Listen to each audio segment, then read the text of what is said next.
नमस्ते दोस्तों, welcome episode 2 of universe series. 2 दिन पहले इसरो के लिए काफ़ी बड़ा ऐतिहासिक दिन था क्योंकि उन्होंने अंतरिक्ष में एक उपग्रह EOS-08 SSLV रॉकेट के थ्रू छोड़ा था जो कि सक्सेसफुली डन हुआ है। मैंने सोचा छोटा सा वीडियो बनाते, इसकी बात हम थोड़ी देर में करते हैं। इसरो ने 15 अगस्त को अपना 55वां एनिवर्सरी सेलिब्रेट किया। काफ़ी स्ट्रगल रहा है इसरो का, और ये इसरो का जो हेड ऑफिस है वो बेंगलुरु में है। ये इसरो के सारे 11 चेयरपर्सन जो है उनकी लिस्ट है। करंट जो इसरो के चेयरमैन है उनका नाम है एस सोमनाथ, जो कि एक एरोस्पेस इंजीनियर है। लास्ट ईयर जो चंद्रयान 3 का मिशन किया गया था वो इनकी लीडरशिप में हुआ था, जो कि सक्सेसफुल हुआ था और काफ़ी पॉपुलैरिटी मिली थी इसरो को उस टाइम पे। ये हैं विक्रम साराभाई, जो कोई father of Indian space program जिनको बोला जाता है। बहुत ही इंस्पायरिंग पर्सनैलिटी, इनकी बायोग्राफी मैंने पढ़ी है। डॉक्टर APJ अब्दुल कलाम के ये गुरु हैं, इनके बारे में लोगों को जानना चाहिए। स्पेस प्रोग्राम को आज अगर इतनी प्रसिद्धि मिली है तो वो इनकी वजह से मिली है। ये है दोस्तों डॉक्टर अब्दुल कलाम, सतीश धवन जी, विक्रम साराभाई जी, उन दिनों के लोग जिनका बहुत ही बड़ा कंट्रीब्यूशन रहा है इसरो में, सैटेलाइट्स में, मिशंस में। तो उनको मैं धन्यवाद देती हूँ। और ये है रिसेंट टाइम के कुछ फीमेल साइंटिस्ट इसरो के जिनका काफ़ी कंट्रीब्यूशन रहा है इसरो के सारे मिशंस में। यह है दोस्तों इसरो का लोगो कितना यूनिक सा है। लेफ्ट साइड पे हिंदी पे लिखा है, राइट साइड पे संस्कृत और इंग्लिश में है। हो सकता है कई लोग को ना पता। ऊपर एक ये एरो बना है जो कि स्पेस और रॉकेट का साइन है, सैटेलाइट का साइन है। इसरो ने अपना पहला जो सैटेलाइट भेजा वो था आर्यभट्ट, वैज्ञानिक के नाम पे आर्यभट्ट था, जिसको लॉन्च किया गया था 1975 में सोवियत स्पेस एजेंसी ने। दोस्तों उस समय इसरो के पास अपनी स्पेस एजेंसी नहीं थी, तो उनको डिपेंडेंट होना पड़ता था दूसरी कंट्रीज़ में। तो ये मिशन भी इंडिया के बारे में लोगों ने काफ़ी जाना। और उसके बाद अब तक का इसरो काफ़ी सारे मिशंस कर चुका है, जिसमें मंगलयान और चंद्रयान को काफ़ी पॉपुलैरिटी मिली।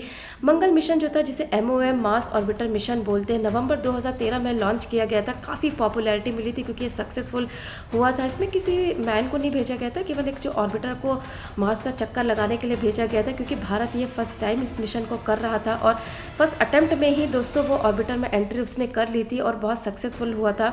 मुझे याद है 2013 में मैंने भी इस न्यूज़ को देखा था, बहुत ही क्यूरोसिटी हुई थी।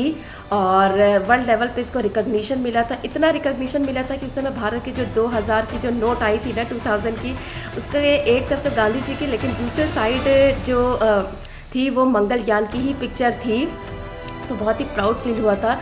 काफ़ी सारे नेशन से इंडिया को रिकॉग्निशन मिला था। इस पर पिक्चर मिशन मंगल आई थी 2019 में, और एक सीरीज़ भी बनी है मॉम के नेम से। एक अच्छा एफर्ट था। उसके बाद दोस्तों चंद्रयान मिशन का बारे में बताती हूँ। 2008 में पहला मिशन आया था। चंद्रमा हमेशा से सबके लिए आकर्षण का केंद्र बना है। चंद्रयान 1 की सफलता जो थी, उस पर ऑर्बिटर को लैंड पर छोड़ा गया था, MIP जिसे बोलते हैं ऑर्बिटर जो था। अचीवमेंट जो थी उसकी मेन यही थी कि चंद्रमा पर ये प्रूफ देखना कि हाँ पानी मौजूद है। ये इसरो ने ही सबसे पहले बताया था दोस्तों। उसके बाद चंद्रयान 2 मिशन आता है 2019 में, जुलाई में लॉन्च होता है। सितंबर में उसका लैंडिंग का था कि लैंड करेगा विक्रम लैंडर, लेकिन वो टेक्निकल ग्लिचेस की वजह से 2.1 किलोमीटर दूर से ही वो भटक जाता है, संपर्क नहीं हो पाता है। टेक्निकल ग्लिचेस की वजह से काफ़ी मायूसी होती है। के सिवन उस समय फाउंडर थे और मैंने भी इसको बहुत क्यूरोसिटी के साथ देखा था। सब लोग बहुत सैड थे, लेकिन दोस्तों बहुत एफर्ट होता है दोस्तों इस तरह के मिशंस में। और उसके बाद कोविड-19 आया, इसरो के कुछ मिशन जो थे वो डिले हुए। चंद्रयान 2 का उनका प्लान था चंद्रयान 3 में उसको कन्वर्ट करेंगे, इम्प्रूवमेंट के साथ लाएंगे, और उन्होंने किया भी दोस्तों। इस तरह से खूब ज़बरदस्त काम किया पैंडेमिक में, और चंद्रयान 3 को लेकर के आए। 2023 में जुलाई में लॉन्चिंग थी और 23 अगस्त को फाइनली लैंडिंग हुई थी। मैंने भी और हम सब फैमिली मेम्बर्स ने देखा था। जिस तरह कि आप ये पोजीशंस देख रहे हैं, इस तरह से लैंड किया था। और के शिवन के चेहरे पे उस समय हंसी स्माइल देखी जा सकती थी। ये थे कुछ चंद्रयान मिशन। भारत का जो अपकमिंग मिशन है वो है गगनयान मेन है, जिसमें 4 एस्ट्रोनॉट जाएंगे अंतरिक्ष में। कुछ देर पहले मैंने दोस्तों ये SSLV की बात की थी जो कल लॉन्च हुआ था। तो बेसिकली दोस्तों ये जो उपग्रह है ये अर्थ के ऑर्बिटर में भेजा गया है, चक्कर लगाएगा। ये बेसिकली अर्थ के जो एटमॉस्फेयर है उसको मॉनिटरिंग करेगा, ऑब्जर्व करेगा। और जो कि अर्थ पे जो नेचर कैलमिटीज़ आती है, भूकंप आते हैं, आपदा आती हैं, उनको ये ऑब्जर्व करने में मदद करेगा। ये इसका पर्पज़ है। SSLV दोस्तों होते हैं स्मॉल सैटेलाइट लॉन्च व्हीकल होता है। ये छोटे मिशंस जो होते हैं उनके लिए भेजा जाता है। और इसरो के जो बड़े मिशन है, जैसे कि मार्स हो गया और ये जो चंद्रयान हो गया, उसके लिए PSLV और GSLV यूज़ होता है, पोलर सैटेलाइट लॉन्च व्हीकल्स होता है।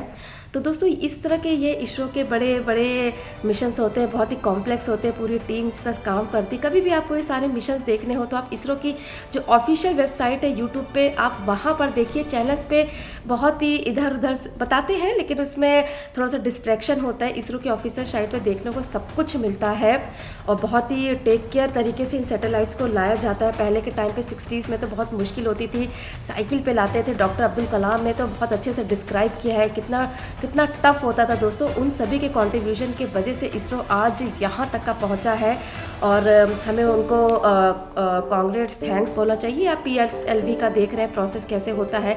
श्रीहरिकोटा सतीश धवन सेंटर से सारे इसरो के जो मोस्टली मिशन जो होते हैं वो छोड़े जाते हैं। तो दोस्तों इसरो को मैं कॉन्ग्रेचुलेशंस करूंगी उनके सभी मिशंस के लिए। कल का भी जो उनका मिशन हुआ है उसके लिए उनको थैंक्स और उनके कंट्रीब्यूशन के लिए थैंक यू। उनका मोटो है मानव जाति की सेवा में अंतरिक्ष प्रौद्योगिकी, तो उनका मिशन यही है ह्यूमंस के लिए सेवा देना। इसरो पे प्राउड इसलिए करना चाहिए क्योंकि 1969 में इसका नाम इनकॉस्पर था, जो कि बाद में इन 1969 में इसका नाम इसरो हुआ। 1962 में पहले इसका नाम इनकॉस्पर ही था। और दोस्तों तब से लेकर अब तक का बहुत सारे मिशन किए, जिसमें जो पॉपुलैरिटी रिकॉग्निशन मिला है वो मून मिशन, चंद्रयान 1, 2, 3 और Mars mission MOM Mars orbiter mission के कारण मिला, और जिसके लिए वो बधाई का पात्र है। इसरो ऑफिशियल के ये आप वेबसाइट का पेज देख रहे हैं, उसी पर कोई फॉलो कीजिएगा। तो यहाँ पर इसरो को हम थैंक यू करेंगे। आप मेरे यूनिवर्स सीरीज़ के पहले एपिसोड एस्ट्रॉइड्स को देख सकते हैं, जहाँ छोटी सी मैंने जानकारी दी है। तो आज इस एपिसोड को हम यहीं पर फिनिश करती हूँ। आशा करती हूँ आपको कुछ छोटी सी जानकारी मिली होगी दोस्तों। सो तब तक के लिए be curious. Thank you for watching. Thank you.